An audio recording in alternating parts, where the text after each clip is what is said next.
Assalamualaikum warahmatullahi wabarakatuh. Saya Aji, selamat datang di Bakunya Dunia. Keberadaan ulama di atas permukaan bumi ini laksana bintang di atas langit yang dapat memberi petunjuk bagi orang-orang yang membutuhkan. Dan pada pertemuan kali ini saya akan membahas kisah habaib. Namun sebelum lanjut, jangan lupa like, komen, dan subscribe. Dan langsung saja, berikut adalah kisahnya. Ya Nabi salam alaika, Ya Rasul salam alaika, Ya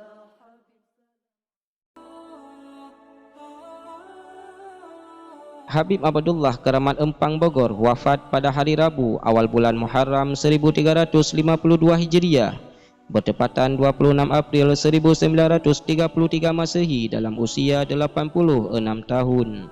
Pada esok harinya, jenazah beliau disalati di Masjid An-Nur, kemudian dimakamkan dalam kubah sebelah barat masjid itu. Namun menurut satu riwayat, beliau wafat di awal waktu zuhur pada hari Selasa 29 Zulhijjah 1351 Hijriah, dan jenazah beliau dimakamkan keesokan harinya, yakni pada hari Rabu setelah salat zuhur. Sebelum wafat, beliau menderita flu ringan. Berkat kemuliaan Habib Abdullah ini, salah satu murid beliau yang bernama Habib Alwi bin Muhammad Al-Haddad tatkala akan berziarah ke makam keramat Empang Bogor selalu melepas alas kaki. Apa yang membuat anda tidak mengenakan alas kakimu saat berziarah ke makam Habib Abdullah bin Muhsin? Bagaimana saya menggunakan alas kaki sedangkan di bumi ini ada jasad Habib Abdullah? Jawab Habib Alwi penuh dengan tawadhu. Sekarang ini terdapat beberapa makam baru dari anak dan cucu Habib Abdullah secara bersebelahan dengan makam beliau.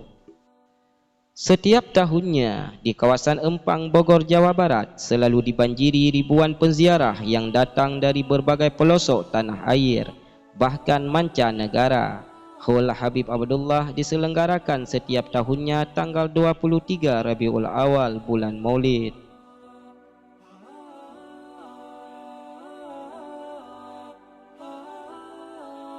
Habib Abdullah Keramat Empang Bogor tergolong penulis hebat. Di antara karyanya yang fenomenal adalah kitab Fathur Rabbaniyah.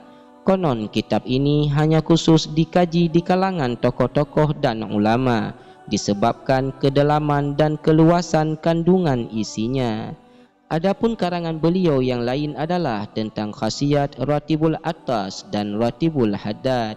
Kedua kitab ini merupakan pelajaran rutin yang diajarkan setiap maghrib oleh beliau kepada murid-muridnya di masa beliau masih hidup. Bahkan kepada anak cucunya, Habib Abdullah menganjurkan supaya tetap dibacanya.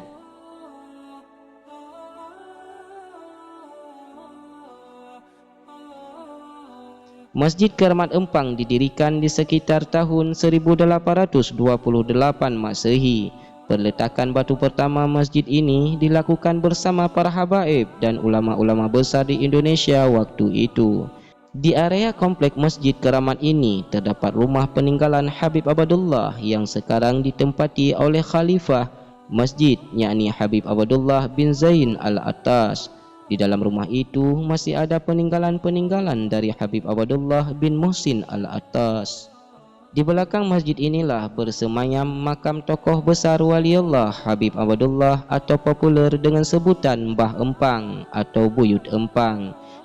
Masjid ini bernama Masjid An-Nur.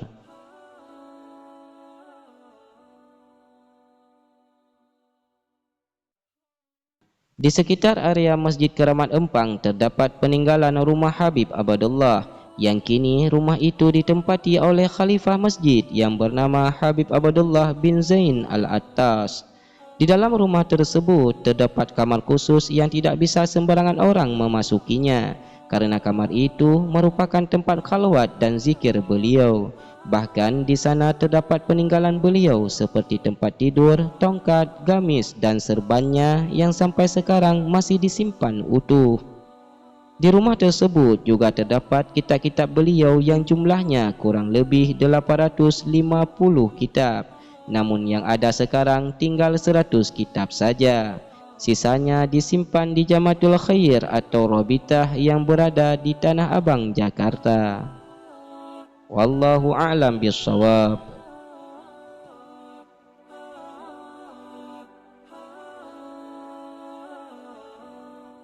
Itu dia kisah kita kali ini.